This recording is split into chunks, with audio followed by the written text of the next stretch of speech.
যুক্তরাষ্ট্রের ভ্রমণ নীতিতে বড় পরিবর্তনের ইঙ্গিত মিলছে। ট্রাম্প প্রশাসন নতুন করে বহু দেশের উপরে নিষেধাজ্ঞা আরোপের কথা বিবেচনা করছে, যা অভিবাসী ও অভিবাসী উভয়ের জন্যই ঝুঁকিপূর্ণ পরিস্থিতি তৈরি করতে পারে। নিরাপত্তা ঘটনার জেরে নীতি আরও কঠোর হচ্ছে এবং কোন দেশগুলো তালিকায় যোগ হবে তা নিয়ে বাড়ছে জল্পনা। বিস্তারিত জানুন রিপোর্টে।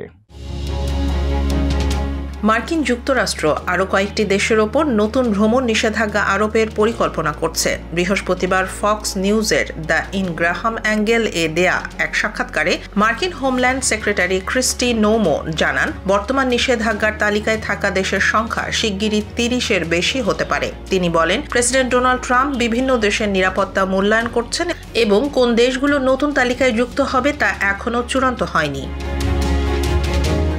গত জুনে ট্রাম্প প্রশাসন প্রথমে 12টি দেশের নাগরিকদের যুক্তরাষ্ট্রে প্রবেশ নিষেধাজ্ঞা করে। পরবর্তীতে আরও 7টি দেশের ওপর ভ্রমণ নিষেধাজ্ঞা জারি হয়। নৌমের বক্তব্য অনুযায়ী নতুন নিষেধাজ্ঞা অভিবাসী এবং অভিবাসী উভয় শ্রেণীর ভ্রমণকারীর জন্য প্রযোজ্য হবে। ফলে পর্যটক, শিক্ষার্থী, কর্মী ও ব্যবসায়ী ভ্রমণকারীরাও এতে প্রভাবিত হবেন। তিনি বলেন, কোনো দেশের সরকার যদি নিজ নাগরিকদের যাচাই বাছাইয়ের সহযোগিতা না করে বা স্থিতিশীল থাকে, তবে যুক্তরাষ্ট্র তাদের প্রবেশাধিকার দিতে পারে না।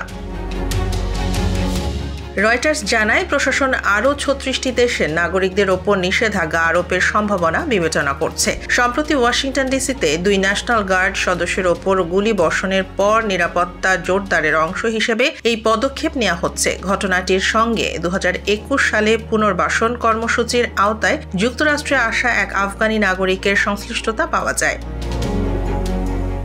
নতুন নীতির ফলে বৈশ্বিক ভ্রমণ ও অভিবাসন প্রক্রিয়ায় বড় ধরনের প্রভাব পড়তে পারে বলে ধারণা করা হচ্ছে।